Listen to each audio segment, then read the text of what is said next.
चंद्राय गुरवे गौरचंद्राय राधिकाय तदाल्यै कृष्णाय कृष्ण भक्ताय तद्भक्ताय नमो नमः। ओम नमो भगवते वासुदेवाय।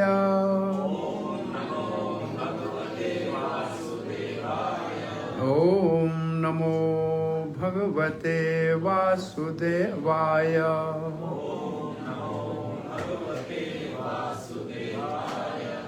ओम नमो भगवते वासुदेवाय।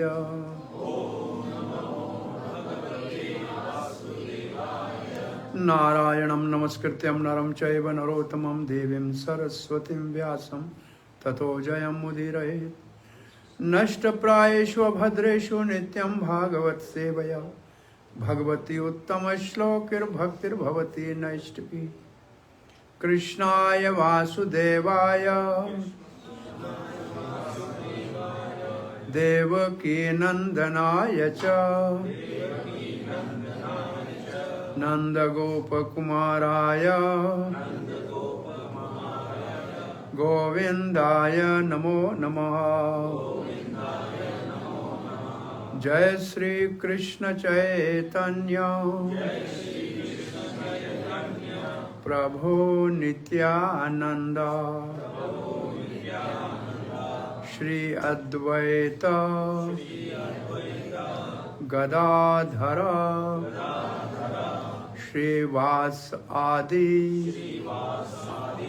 गौर भक्त वृंद। हरे कृष्णा हरे कृष्णा कृष्णा कृष्णा हरे हरे हरे राम राम राम हरे हरे। श्रीमान दीपक जी मनजियानी और शीतल के निवास स्थान पर आज सायंकाल शाम के सत्संग में आप सबका हार्दिक स्वागत करते हैं और मनजियानी परिवार का आभार प्रकट करते हैं, धन्यवाद करते हैं कि उन्होंने अपने घर में आज आपको और हम सबको मिलकर भगवान के नाम के कीर्तन और कथा का एक शुभ अवसर या मौका दिया।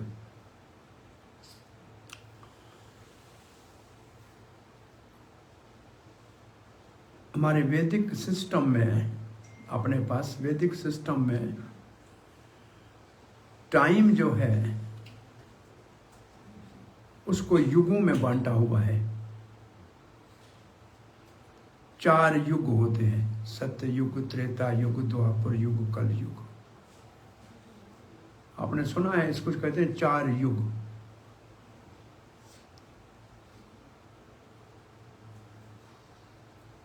ब्रह्मा जी ये सृष्टि करता है, ये भी आप जानते हैं कि सृष्टि ब्रह्मा जी करता है। ब्रह्मा जी के एक दिन में,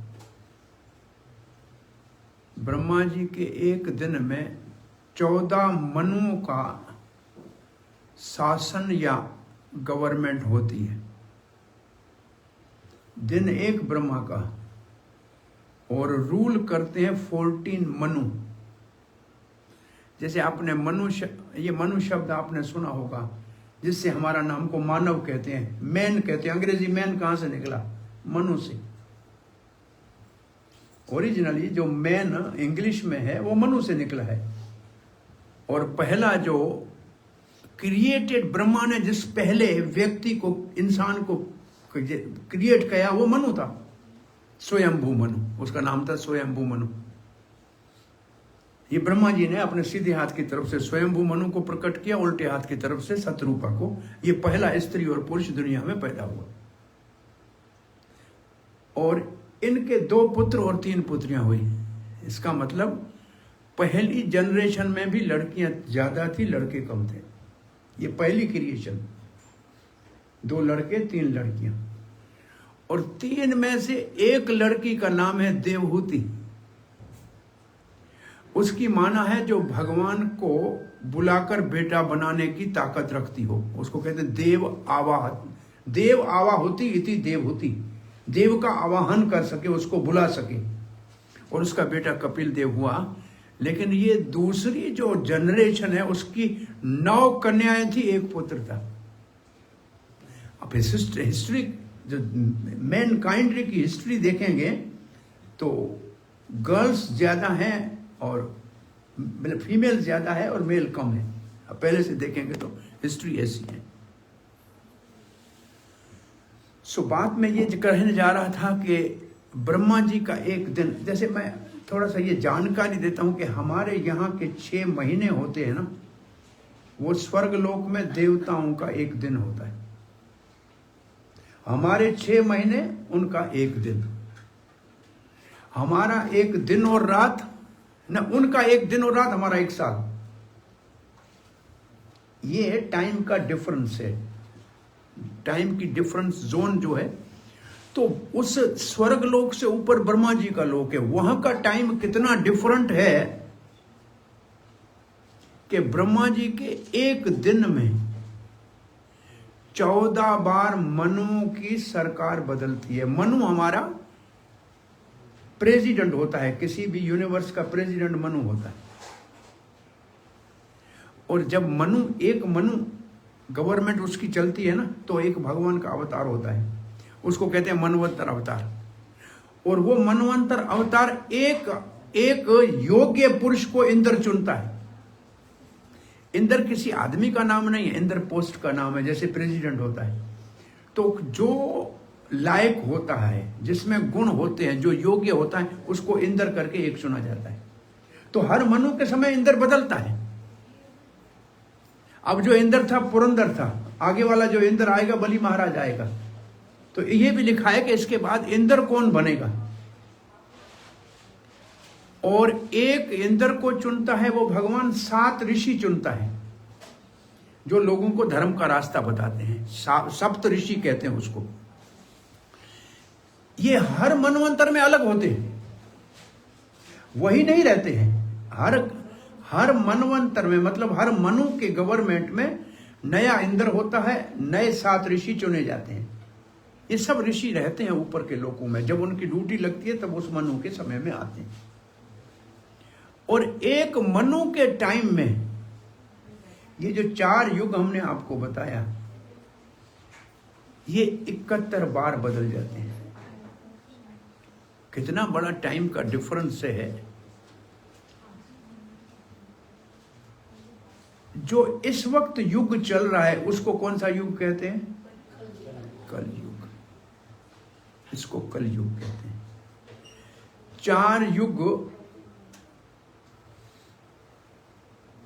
सत्य युग जब होता है, सत्य का मतलब सच, उस वक्त में धर्म का जो प्रतीक मीन्स द रिप्रेजेंटेटिव ऑफ धर्म का जो हमारे पास सिंबल है वो है बैल।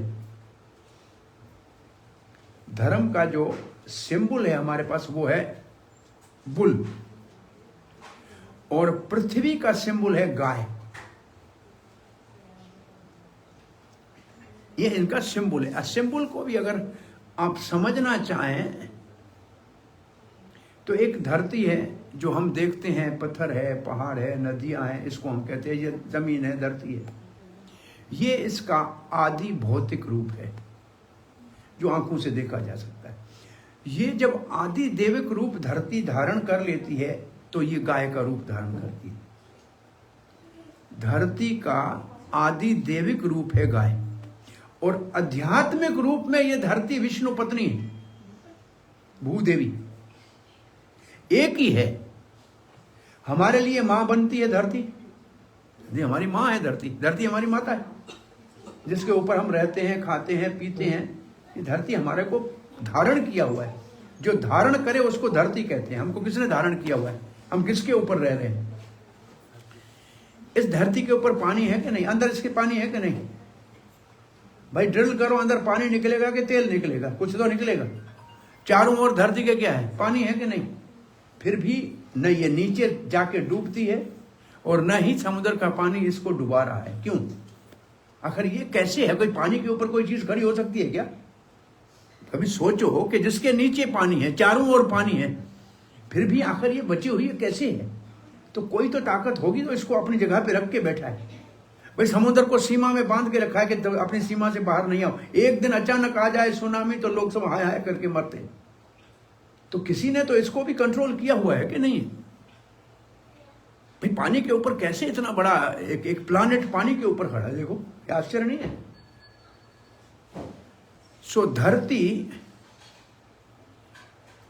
ये हमारा एक प्लैनेट है या ब्रह्मांड जिसको कहते हैं। ये एक सबसे छोटा ब्रह्मांड है, सबसे छोटा। ऐसे मिलियंस और कोटि कोटि ब्रह्मांड है, करोड़ों और ब्रह्मांड है। ये छोटा है सबसे। और सत्य युग में धर्म का मैंने कौन सा आपको बताया प्रतीक होता है? बुल। चारों पांवों पे धर्म खड़ा होता है सतयुग में। सब लोग बहुत अच्छा काम करते हैं, सही रास्ते पे चलते हैं, धार्मिक होते हैं, उनका जीवन बहुत कहा जाए कि ऑस्पिशियस होता है, शुभ होता है, मंगलकारी होता है। जब त्रेता युग आता है तो 1/4 धर्म में गिरावट आ जाती है। मानो के 3 पांव पे अब बेल खड़ा होता है। और द्वापर आता है तो 50% लोगों का धर्म का विचार कम होने लगता है। बेईमानी, चोरी, धोखाधड़ी, ये सब आना शुरू हो जाता है।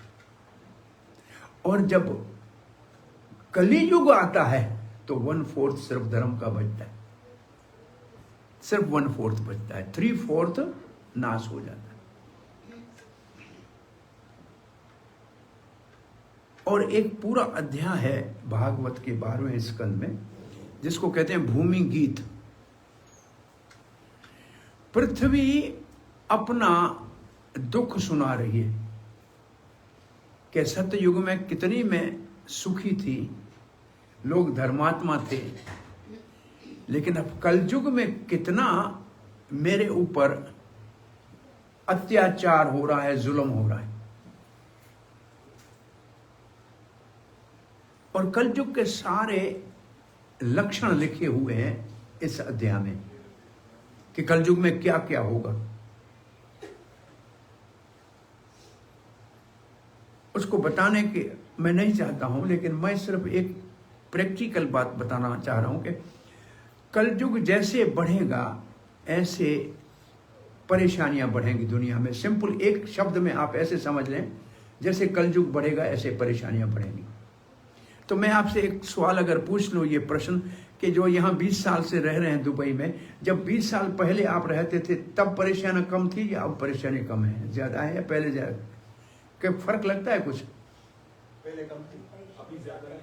अभी आप बताइए, आपका अपना आप 20 साल में आप बताइए कि परेशानी में फर्क आया है कि नहीं आया? बड़ी है कि नहीं है? बड़ी है कि नहीं है? जबकि आपके घर बड़े हुए हैं, आपके बंगले बड़े हुए हैं, आपकी गाड़ियां बड़ी हुई है, लेकिन परेशानियां उतनी ही बड़ी हुई हैं। ये सच है कि नहीं? हमारा दिल छोटा हो, हाँ, हमारा दिल छोटा हो। आपका दिल बहुत भगवान बड़ा न करे तो अच्छा है, नहीं तो डॉक्टर परेशान करेगा। जिसका दिल बड़ा होता है वो भी परेशान है। दिल मीडियम रहे तो ठीक है। ये देखो डंडा उठाया, दिल बड़ा हुआ, डंडा उठाया। नहीं, मैं आपको प्रैक्टिकल कह रहा हूं कि जैसे कलयुग बढ़ेगा परेशानियां बढ़ेंगी। आप एक लाइन में इसको ऐसे समझ लें, क्योंकि ये कलयुग का नेचर है, ये टाइम है, तो हम टाइम को बदल नहीं सकते। वो अपने रफ्तार से चलेगा। कोई काल के ऊपर विजय नहीं प्राप्त कर सकता। ऐसा काल किसी का इंतजार नहीं करता। Time waits for none, time and tide waits for न ये छोलियां बंद होंगी और न ये टाइम अपना रफ्तार बंद करेगा। ये टाइम है क्या, कोई पूछे तो? ये भगवत गीता में अर्जुन ने पूछा है भगवान से, ये है क्या? तो भगवान ने काल है, ये काल। काल कौन है? तो भगवान ने कालो अस्मि लोक क्षय प्रवृद्धो, काल मैं हूं जो इस लोक का क्षय करूंगा। तो टाइम क्या है? टाइम भगवान का एक इम्पर्सनल शक्ति है, एनर्जी है जो इस दुनिया को चला रही है। अब पुराने जमाने में टेप रिकॉर्डर होते हैं ना, रील वाले, जैसे घूमता था तो उसके बाद ये आएगा, ये गाना आएगा, ऐसे घूमता था ना। तो ऐसे टाइम का रील घूमती है, तो जो हमारे जीवन में होना है वो आता रहता है। किसको क्या आएगा, वो टाइम की रील घूमती है। सब कुछ टाइम के ऊपर चल रहा है। ये टाइम का, इसको ना टाइम का चक्र, काल चक्र, इसका नाम है काल चक्र। तो इस वक्त काल चक्र जो चल रहा है वो कलयुग का है और इसमें परेशानियां बढ़ेंगी। एक तो आप लिख के रख दीजिए, अब कुछ भी करो ये कम नहीं होगी। किसी ने पूछा कोई कैसे कहते हैं परेशानियां बढ़े? मैंने बोला पहले अस्पताल कितनी थी और अब कितनी है, मुझे ये बताओ। आपकी बढ़ी है कि नहीं बढ़ी है? इसका मतलब लोग बीमार है तब अस्पताल बढ़ी ना। अगर बीमार नहीं होते अस्पताल की क्या जरूरत थी? भाई बहुत सी ऐसी चीजें बढ़ रही हैं जो परेशानी के कम करने के लिए हमने बढ़ाई। परेशानी कम हो जाए इसलिए हमको ऐसी चीजें बढ़ाने की जरूरत पड़ रही।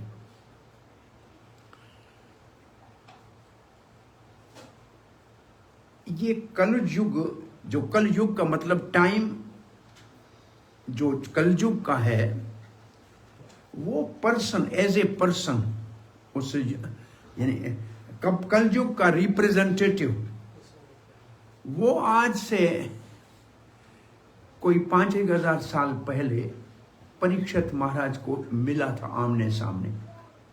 भागवत में उसका वर्णन है कि परीक्षित महाराज ने एक नदी के किनारे एक राजा जैसा ड्रेस पहने हुए व्यक्ति को देखा जिसके हाथ में डंडा था और एक 3 पांव कटे हुए लड़खड़ाते हुए बैल को मार रहा था और उसके सामने एक दुबली पतली गाय आंखों से आंसू बहा रही थी। ये किसको सिंबलाइज करते हैं? पृथ्वी बहुत दुखी रो रही थी क्योंकि पृथ्वी के ऊपर बहुत ज्यादा कहा जाए कि क्राइम बढ़ा हुआ है। दुनिया सारी डर रही है कि एटॉमिक कभी लड़ाई हो गई तो सब कुछ एक दिन में समाप्त हो जाएगा। ये एटम बम है कि नहीं? कि दुनिया में कितने लोगों के पास है? किसी का माथा घूम जाए और फेंके तो समाप्ति हो गई कि नहीं हो गई? हम आग के गोले के ऊपर दुनिया बैठी हुई है। द रियलिटी ये है। तो परीक्षित महाराज ने तो एकदम तलवार निकाल के कहा, तुम कौन हो? राजा जैसा रूप धारण किया हुआ है और मेरे राज में जहां भगवान श्री कृष्ण के चरणों के निशान अभी तक साफ पड़े हैं और आप एक बैल को मारने के लिए आए हैं, गाय को दुख दे रहे हैं। तुम्हें मैं जिंदा नहीं छोड़ूंगा, जीवित नहीं छोड़ूंगा। कलयुग डर गया, अपना मुकुट उतार के फेंक दिया, हाथ जोड़ के, महाराज मारो नहीं, मुझे जीवन दान दे दो। परीक्षित ने कहा, मेरे राज में तुमको रहने का हक नहीं है, अधिकार नहीं देंगे। बोले महाराज मेरा समय आएगा, कोई तो जगह मुझे रहने को दो, मैं कहां जाके रहूं? तो परीक्षित ने 4 जगहें कलयुग को दी हैं और मैं बोलता हूं, आप सुनिए। और आज देखिए कि वो 4 जगहें सरेआम सब दुनिया के अंदर सरकारों की तरफ से, गवर्नमेंट की तरफ से ऑफिशियली जो है वो ऑथोराइज है। पहली जगह कलयुग को रहने के लिए परीक्षित महाराज ने दी, जहां जो संस्कृत वर्ड लिखा है सुरापान, मतलब शराब पीना। उसको अब जनरल लैंग्वेज में कहें तो नशा जहां होता है वहां कलयुग तुम जाके निवास करो। कहां रहो? जहां। दूसरी जगह दी जहां जुआ होती। तीसरी जगह दी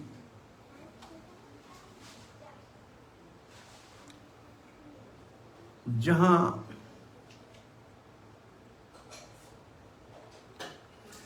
बिना विवाह के संबंध के लड़के लड़कियों का मिलन होता है, वहां जाके रहो कलयुग। और चौथी जगह दी जहां एनिमल का स्लॉटर होता है, वहां जाके रहो। कौन सी चार जगहें कलयुग को दी परीक्षित महाराज ने रहने के लिए? स्लॉटर, इंटॉक्सिकेशन, इलिसिट सेक्स और गैम्बलिंग। कलयुग तुम जाके यहां रहो। अब बताओ कि दुनिया में सब दुनिया के मुल्कों में ये चार चीजें आपको मिलती हैं कि नहीं, और ऑफिशियली अथोराइज हैं कि नहीं? तो कलयुग ने कहां जाके राज अपना किया है? और ये चीजें सब जगह आम है और इसको बुरा भी नहीं माना जाता है। ये चार चीजें धर्म के चार खंभे हैं। ये इतनी बड़ी बिल्डिंग खड़ी है ना, इसके पिलर खड़े होके होंगे पहले। वो पिलर जितनी ऊपर बिल्डिंग है इतना नीचे गए होंगे तब ये जो बिल्डिंग खड़ी है। तो जो धर्म के चार पिलर हैं उसके नाम सुन लो आज। एक धर्म का पिलर है सत्य, दूसरा है दया, तीसरा है पवित्रता और चौथा है तपस्या। फिर चार ये पिलर धर्म की याद रखो: सत्य, दया, तपस्या, पवित्रता। और ये चारों जो कलयुग की जगहें हैं ये एक एक पिलर को गिराने का काम करती है। जुआ बोलने वाला आदमी सत्य नहीं बोलेगा,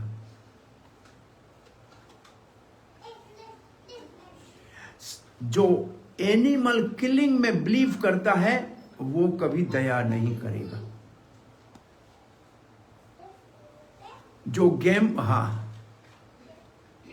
जो इलिसिट रिलेशन में रहेगा वो कभी पवित्र नहीं रह सकता, शुद्ध नहीं रह सकता। और चौथा कौन सा बोला? तपस्या कहां जाती है? जब नशा कोई करता है। एक आदमी को सिगरेट पीने की आदत हो ना, आधे घंटे के बाद बाहर जाएगा, बैठ नहीं पाएगा, 1 घंटा भी कहीं बैठ नहीं पाएगा। तो ये चार धर्म के स्तंभ चार कलयुग की जगहों से नाश होते हैं। कलयुग ने एक 5वीं जगह भी मांगी थी, कहा कि ये तो मेरे को मिलेंगी नहीं, आपके राज में तो ये चार है ही नहीं। और उस वक्त नहीं थी, अब सब जगह है। कलयुग ने अपना कैसे पांव पसारा है आप देख सकते हो। कलयुग ने कहा वो एक जगह तो और भी दे दो। तो परीक्षित महाराज ने कहा सोना में जाके तुम निवास करो, जहां सोना रहेगा, जहां धन रहेगा, वहां तुम्हारा निवास होगा, क्योंकि वहां सब लोग आपस में लड़ेंगे, आज नहीं तो कल। 5वां स्थान कौन सा दिया? सोना। कलयुग महाराज के जाने तो कलयुग हंसने लगा जोर जोर से।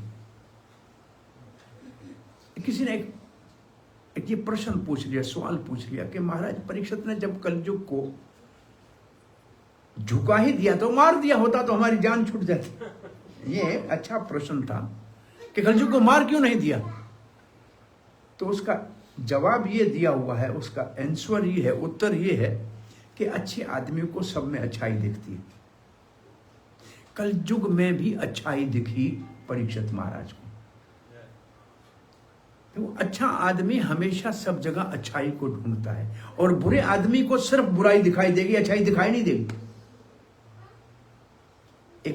एक मिसाल देते हैं, उदाहरण देते हैं।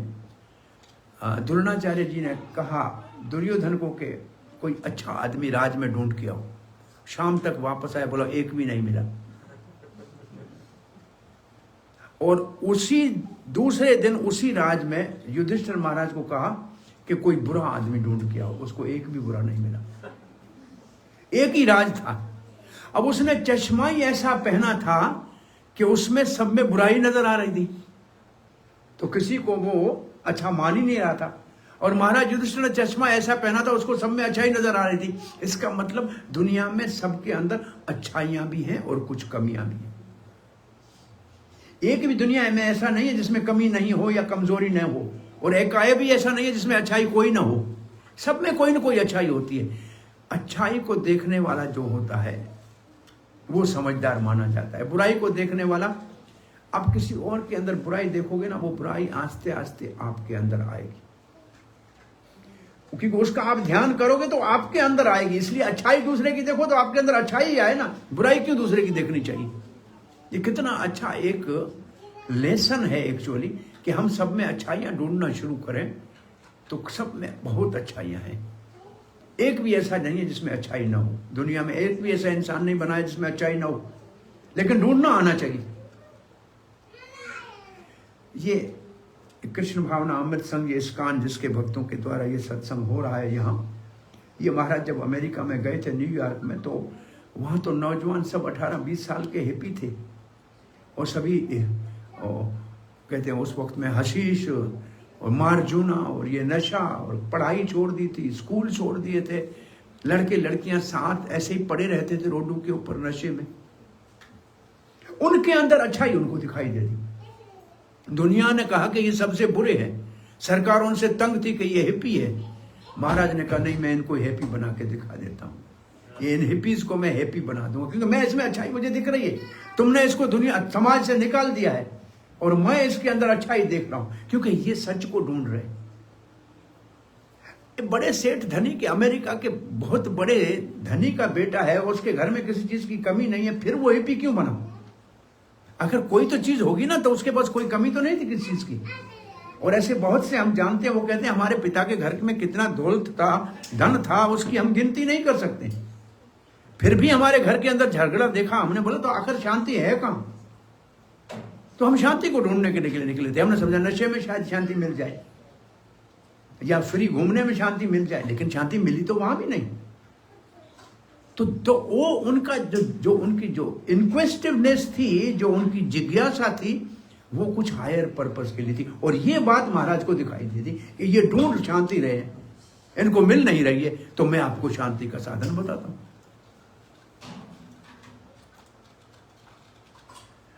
एक यहाँ तो आपके मुल्क में ज़रूरत नहीं है, यहाँ जब दुबई में ज़रूरत नहीं है, लेकिन आप इंडिया पाकिस्तान में रहते हैं तो ये बहुत बड़ा फेमस एक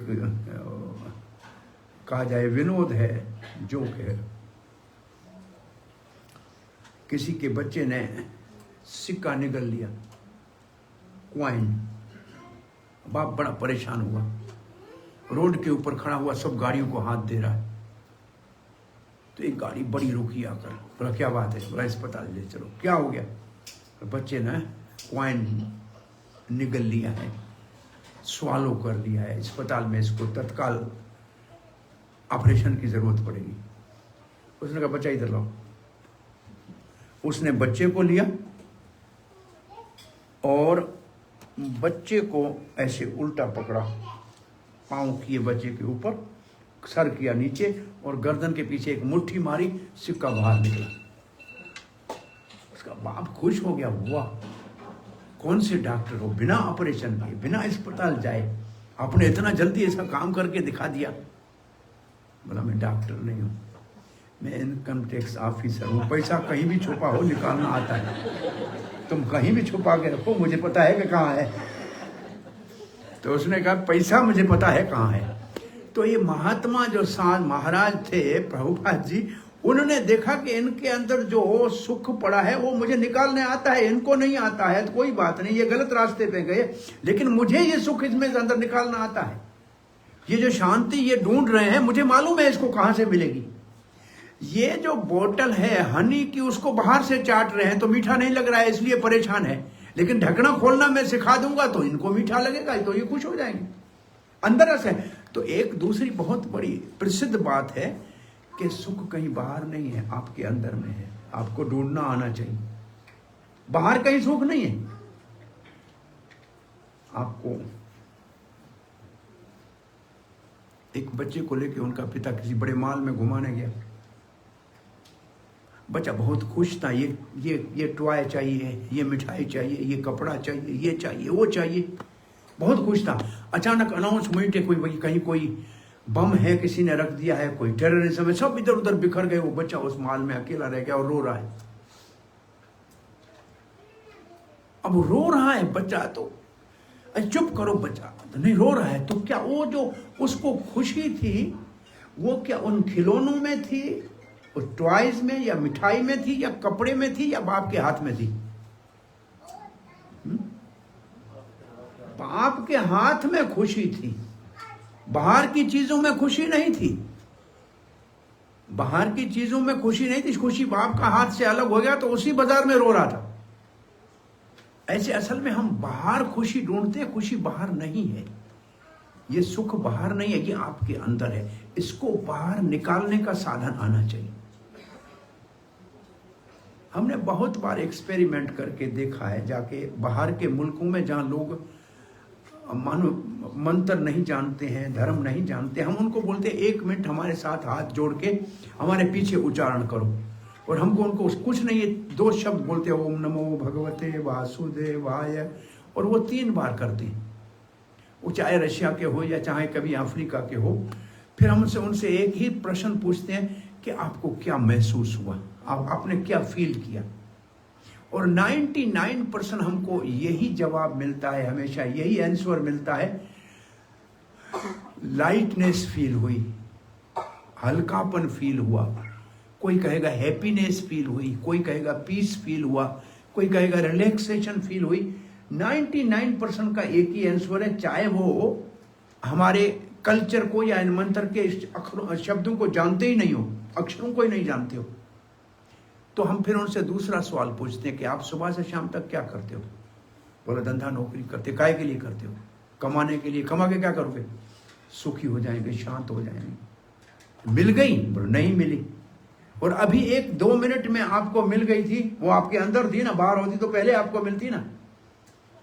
एक मेरे को बहुत पुरानी बात याद आ रही है। ये फोर्ड कंपनी का मालिक, बहुत बड़ा दुनिया का, एक दिन समुद्र के किनारे घूम रहा था, तो बीच के ऊपर एक आदमी सोया हुआ था, ऐसे धूप में, वो सन बाथ ले रहा था।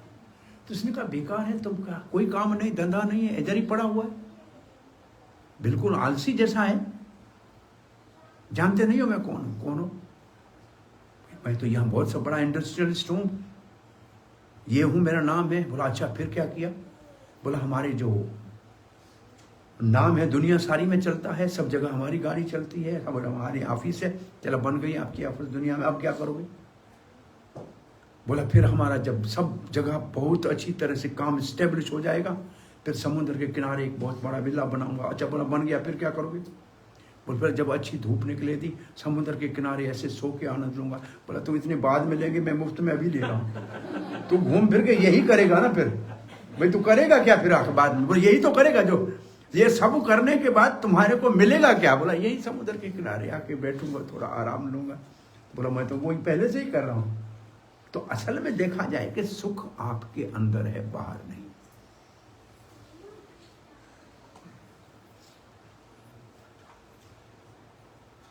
सुख बाप की उंगली में है, दुनिया की चीजों में नहीं है। सो कलयुग अपना प्रभाव चलाएगा, कलयुग का जोर और बढ़ेगा, उसको रोका नहीं जा सकता। जैसे बरसात हो रही है तो उसको रोकना मुश्किल है, नेचुरल अगर रेन हो रही है तो उसको रोका नहीं जा सकता। ऐसे ये कलयुग का जो ऑनवर्ड मार्च है, ऑनवर्ड्स जो मार्च है, इसको रोका नहीं जा सकता। लेकिन बरसात हम रोक नहीं सकते हैं, लेकिन अपने आप को तो भीगने से बचा सकते हैं कि नहीं? एक 100 रुपये का छाता तो खरीद सकते हैं ना, we can have our own umbrella. ये तो मुश्किल नहीं है, रेन कोट तो ले सकते हैं ना। बरसात को रोक नहीं सकते हैं, लेकिन ये भीगने से तो बच सकते हैं ना। तो ये कलयुग को हम नहीं रोक सकते हैं, लेकिन कलयुग के इन्फ्लुएंस से, प्रभाव से अपने आप को बचा सकते हैं। बहुत इजीली एक गरीब आदमी भी छाता खरीद सकता है। So simple. तो मैं आज श्लोक जो निकाला था वो आपके साथ पढ़ रहा हूं। परीक्षित महाराज ने जब कलयुग के दोषों को सुना तो बड़े दुखी हो गया। कहा मैं राजा हूं, मेरी प्रजा अगर कलयुग में दुख देखेगी तो ये मैं सह नहीं सकता। तो उन्होंने पूछा कोई दुख के, इस दुख से बचने का कोई तरीका है, कोई साधन है? तो परीक्षित महाराज के इस प्रश्न को, सवाल को सुनकर सुखदेव महाराज के मुख से जो श्लोक निकला, जो असल में छाते का काम करेगा और कलयुग की, जो मैंने आपको बताया नहीं कि परीक्षित महाराज ने कलयुग को नहीं मारा, अच्छाइयां कौन सी देखी थी, लेकिन कुछ अच्छाइयां कलयुग में है। तो आज ये श्लोक जब सुखदेव महाराज कहते हैं, आप इसको सुनिए और इसका आप कह पढ़ना चाहें तो मेरे साथ पढ़िए। कलेर दोष निधे राजन अस्ति है एको महागुण कीर्तनाद एव कृष्णस्य मुक्त संग परम ब्रजेत। कलेर दोष निधे राजन अस्ति है एको महागुण कीर्तनादेव कृष्णस्य मुक्त संग परम ब्रजेत। तो पहली लाइन जब परीक्षित महाराज ने सुनी, सुखदेव महाराज ने कहा कलेर दोष निधे राजन।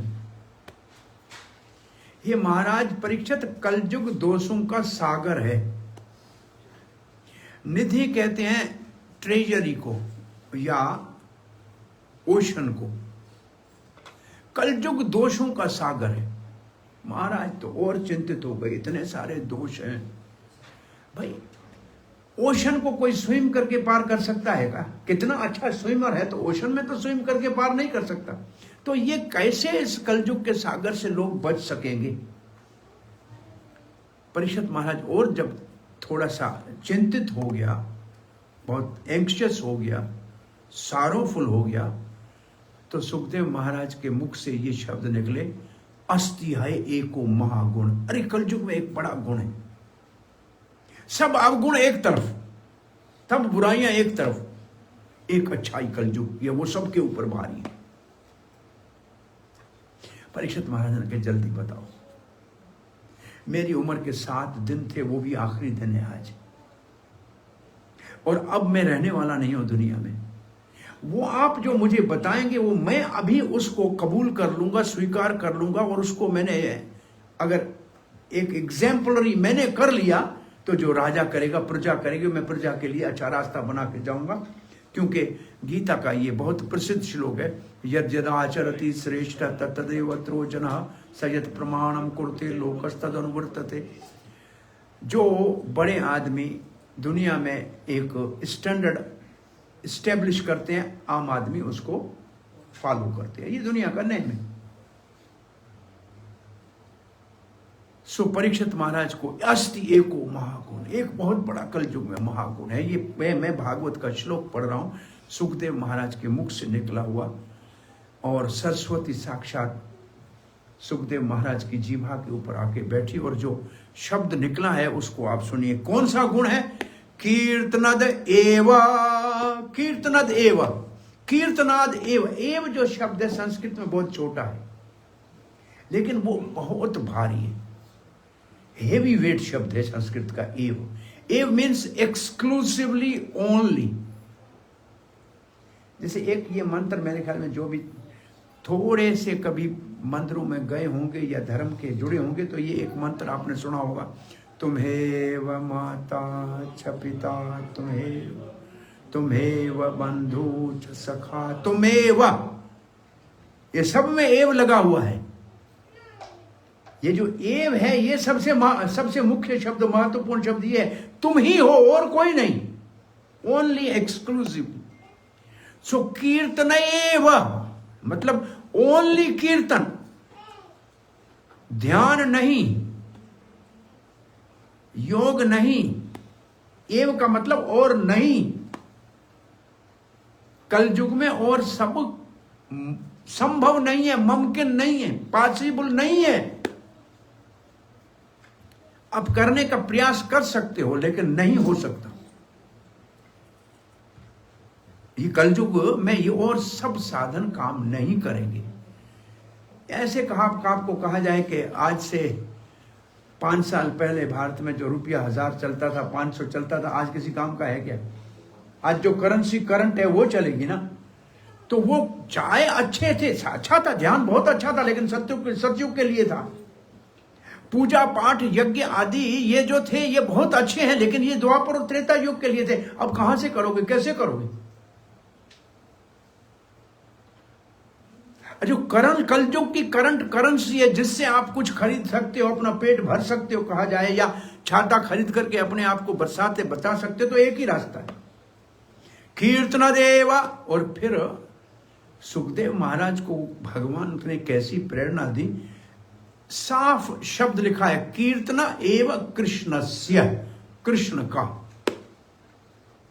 न कहा ब्रह्म का, न कहा परमात्मा का, सीधा कहा कृष्ण का ही केवल कीर्तन। अब ये भागवत का मैं श्लोक पढ़ रहा हूं, मेरी तरफ से नहीं कह रहा हूं, ये शास्त्र का प्रमाण। और भागवत सारे शास्त्रों का सिरमौर है, is a crown jewel of all the scripture. और व्यास देव जिसने सारे शास्त्र दिए हैं, वेद व्यास ने, उसने अपनी मैच्योर अवस्था में, परिपक्व अवस्था में नारद जी के कहने के ऊपर भागवत को प्रकाशित किया या मैनिफेस्ट किया। ऐसा नहीं पहले भागवत नहीं था, पहले भी भागवत था, लेकिन लोगों ने समझना बंद कर दिया था। व्यास देव ने उसको फिर समझाने के लिए वापस प्रकाशित किया। तो एक साधन कौन सा है? कीर्तन, कीर्तनाद एव कृष्णस्य, भगवान श्री कृष्ण का एकमात्र कीर्तन। महागुण है कलयुग का। कलयुग का एक माना ये है, अर्थ ये है, केशव लयते इति कली। कली का मतलब, कलयुग का मतलब केशव, ली लयते, जो भगवान केशव को, कृष्ण को आसानी से आपको पाने में मदद करे, उसको कहते हैं कलयुग। ये कलयुग का सबसे बड़ा गुण है। दूसरा कलयुग की माना है कलह। कलयुग मीन्स क्वारल। दूसरी माना जो कलयुग की संस्कृत में है, वो उसका माना है क्वारल, माने झगड़ा, छोटी बात पे झगड़ा करना, और घर घर में झगड़ा, ये कलह। और जब परीक्षित महाराज ने कहा कि बहुत बड़ा फायदा होगा कलयुग, तुम्हारे युग में लोगों को भगवान का नाम ही केवल लेंगे, हरे कृष्णा बोलेंगे तो भगवान मिल जाएगा, कलयुग जोर जोर से हंसने लगा। कलयुग को हंसता देखकर परीक्षित ने कहा, तुम हंस क्यों रहे? बोला, महाराज आप समझते हो कि ये भगवान का नाम लेंगे, मैं इनको लेने ही नहीं दूंगा। आप समझते हैं कि ये लेंगे, ये मैं लेने ही नहीं दूंगा। तो असल में आपको प्रभुपाद जी कभी बहुत ही सार्केस्टिकली कहते थे कि जब घोड़े को या ऊंट को या गधे को दवाई देनी है ना, तो कम से कम 5 आदमी चाहिए, 6 आदमी चाहिए। 4 पांव पकड़ने के लिए चाहिए, 1 मुंह खोलने के लिए चाहिए, और 1 दवाई डोलने के लिए चाहिए। ऐसे कलयुग में भले आसान है भगवान का नाम, लेकिन लोगों को जपवाने के लिए बहुत मेहनत करनी पड़ती है, क्योंकि वो जपेंगे नहीं, कितना भी कहो नहीं जपेंगे। बहुत बड़ा फायदा है फिर भी नहीं जपेंगे, क्योंकि कलयुग जपने ही नहीं देगा। भाई कलयुग भी तो साथ ही खड़ा है ना, वो जपने देगा नहीं। आप जपने बैठो, नहीं जपने देगा कोई। अरे थोड़ा बाद में जपना, अभी कोई उम्र है तुम्हारी जपने की, बूढ़े होंगे तब जपेंगे। कलयुग बहुत से आपको ऐसे टाइम है ना, वो घुमा देगा। अरे आप क्या करने का, बाद में कर लेंगे, वो अभी कोई जरूरी है क्या? छोड़ो, ये काम करके बाद में करेंगे। नहीं, जो डिटरमाइंड है, जिसने निर्णय कर लिया है कि कलयुग को, हमें कलयुग के ऊपर विजय प्राप्त करनी है, हमारे को कलयुग के दोषों से बचना है, वो ये निश्चय कर लेगा, ये डिसीजन ले लेगा कि मैं किसी भी हालत में कुछ भी हो जाए, भगवान का नाम रोज लेने का नेम बनाऊंगा। ये मेरा एक प्रिंसिपल होगा। तो कीर्तन कलयुग के सारे दोषों में एक महागुण है। फायदा क्या है, लाभ क्या होगा? तो लास्ट लाइन कहती है मुक्त संघ।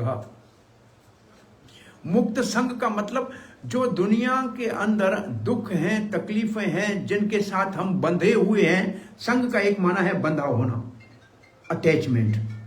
दुनिया में जो है उनसे हमको मुक्त कर देगा। बोलो मुक्त करके कहां ले जाए? एक आदमी जेल से निकले लेकिन बाहर उसको कोई मिलने वाला ही नहीं हो तो उसको क्या फायदा? हम जेल में प्रचार करने जाया करते थे, अब तो नहीं जाते, बहुत दिन हो गए, लेकिन जाते थे पहले। तो एक बार जयपुर जेल में गए तो एक लेडीज जेल में गए प्रचार करने।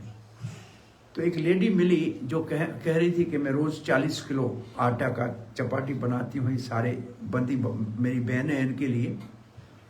तो मैंने पूछा मैं आप जेल में कैसे आई? बोला वो तो भगवान मेरा जाने, लेकिन केस मेरे ऊपर पति की हत्या का है।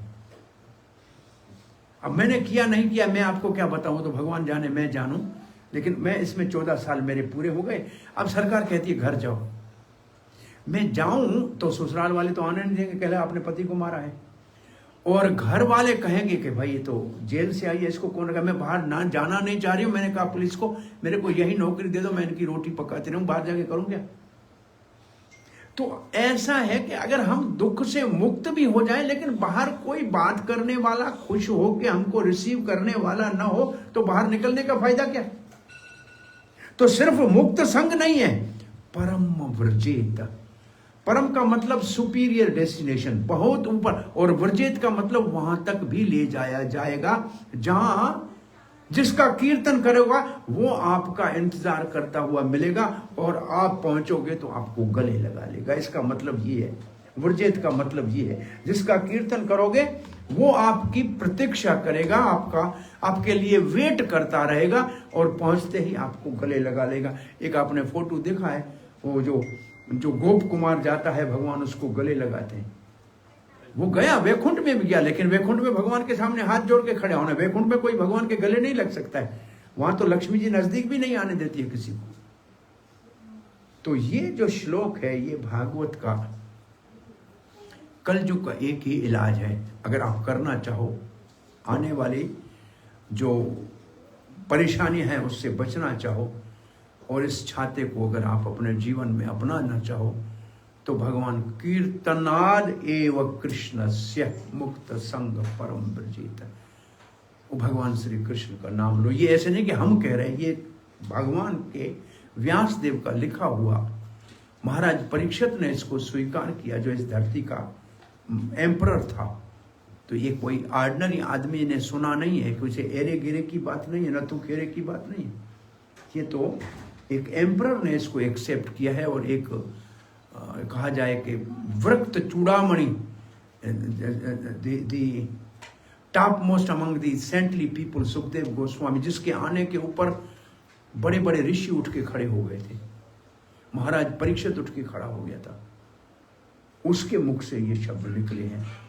तो आप इसको आज के दिन, यही आपके लिए एक संदेश है या मैसेज है भागवत का। अब आप यहाँ आए हैं, इसके पीछे भी भगवान ही अंदर परमात्मा के रूप में बैठे हैं। निमित्त मात्र आपको दीपक मंजियानी को बनाया या शीतल को बनाया या उसके बेटे को बनाया। मैं अभी बेटा इनका देखा तो मुझे याद आया कि आज से कोई 10-12 साल पहले कराची में इस बच्चे का जन्म हुआ था। हाँ, 17 ईयर्स बैक मैं कराची गया हुआ था और इस बच्चे के दादा और दीपक जी का पिता, वो हमारे से सीनियर थे, हमारे कलीग ही थे, डॉक्टर थे, इस एक ही कॉलेज में पढ़ते थे। तो उन्होंने बच्चे के जन्मदिन के सत्संग कराया था, क्लिफ्टन में हमने किया था। वो बच्चा 17 साल का हो गया है। अब इससे मैं मैसेज क्या देना चाह रहा हूँ, इसके पिता में ये संस्कार थे कि बच्चे के जन्म के विषय में एक सत्संग कराया था। तो वो संस्कार पिता का उसके बेटे में, पुत्र में है। ऐसे पता लगा कि हम आए हैं, मिले कहीं, तो कहा ठीक है एक दिन हमारे घर में भी सत्संग करना है। तो ये संस्कार जो अब ये बच्चा देखेगा अभी, तो आगे बच्चे के मन में भी ये संस्कार जाएंगे। तो ये संस्कारों को सुरक्षित रखना है, नहीं तो सब कुछ बिगड़ जाएगा, सब संस्कृति समाप्त हो जाएगी, सब हमारी मर्यादाएं, जो सब हमारे नियम है, जो सब हमारे पुराने स्टैंडर्ड है, बड़ों का सम्मान करना, आज्ञा का पालन करना, माता पिता के चरण छूना, ये सब खत्म हो जाएगा। ये संस्कार बचाने के लिए बहुत आवश्यक है। तो बहुत बहुत फिर भी एक बार शीतल और दीपक जी का धन्यवाद करते हैं और यहाँ आज के इस प्रवचन को पूर्ण करते हैं। आपका कोई प्रश्न या जिज्ञासा, क्वेश्चन या क्यूरीज हो तो आप पूछ सकते हैं। 5-7 मिनट उसके लिए रखते हैं। हरे कृष्ण।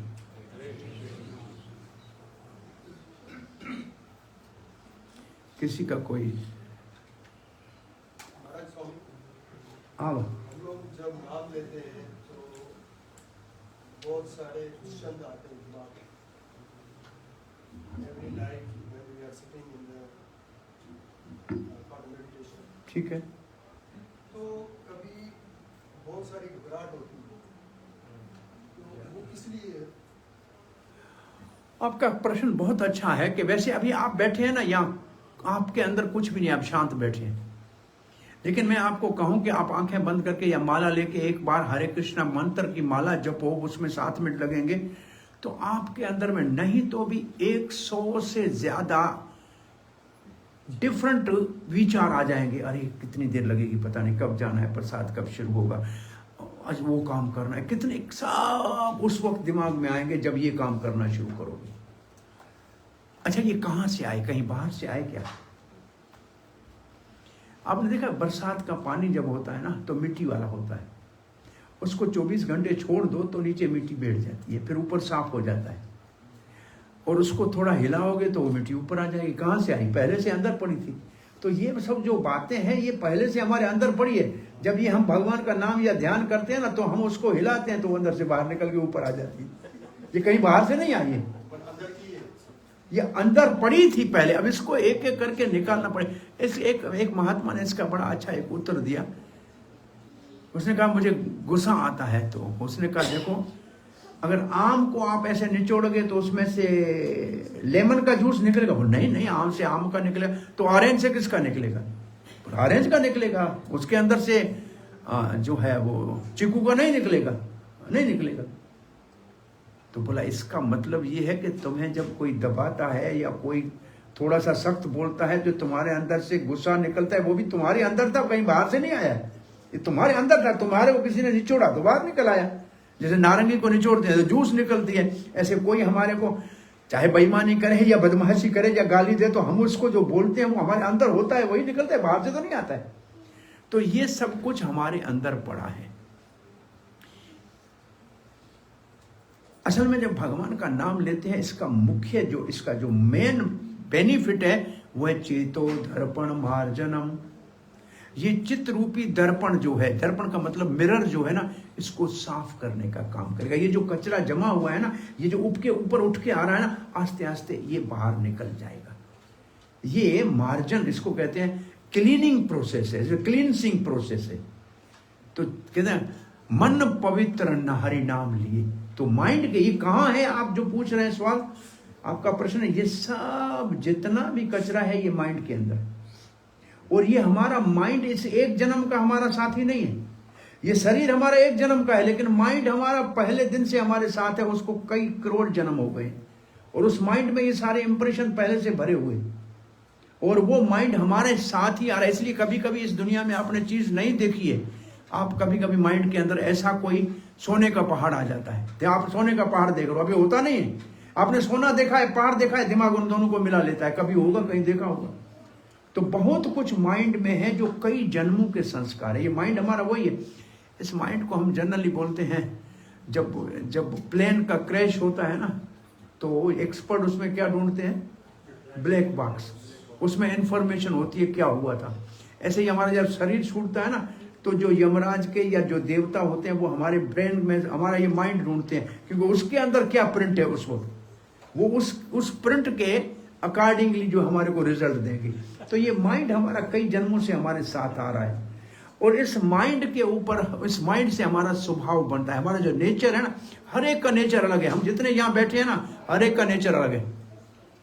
भले कुछ बातें हमारी एक जैसी हो, लेकिन हम इसको कहते हैं खोपरी खोपरी मत न्यारी। खोपरी खोपरी का मतलब every head, every brain has a different opinion, मत न्यारी है। क्योंकि हम सबका माइंड अलग है और उसके अंदर बहुत इंप्रेशन अलग अलग सबके हैं। तो ये माइंड जो है, इसको असल में एक ही सारा उद्देश्य है, सब साधनों का एक ही उद्देश्य है, to tame the mind. Mind को हम कैसे अपना मित्र बनाएं। Mind can be your friend or else it can automatically become your enemy. एक ही तक श्लोक है, माँ आपका मन मित्र भी है और शत्रु भी है। आप मित्र बनाओगे तो सुखी बनोगे, शत्रु बनाओगे तो दुखी रहोगे। तो माइंड को, ये माइंड में सब कुछ होता है और इसको प्यूरिफाई करना पड़ेगा। प्रोसेस है, takes time, it takes really quality time. छोटा टाइम नहीं, 1-2 घंटे का नहीं, 1-2 दिन का नहीं, 1-2 महीने का नहीं, 1-2 साल का नहीं, it takes it quality time. ये प्रोसेस बहुत लंबा है। कभी लोग कहते हैं हमने हरे कृष्णा जप लिया, शुरू किया, महीना है, कोई फायदा नहीं हुआ। इतना जल्दी है, या मैंने जप लिया फिर भी हमारे अंदर ये सब विचार आते हैं। तो हम नॉर्मली हम जवाब ये देते हैं कि आप एक सेंट का थोड़ी सी स्प्रे 0.5 मिलीलीटर करके और बाहर जाते हुए किसी ओपन स्वेयर में गिर जाओ, गटर में गिर जाओ, पर बाहर निकलोगे तो खुशबू सेंट वाली रहेगी कि या दूसरी रहेगी? कौन सी ज्यादा रहेगी? गटर वाली रहेगी।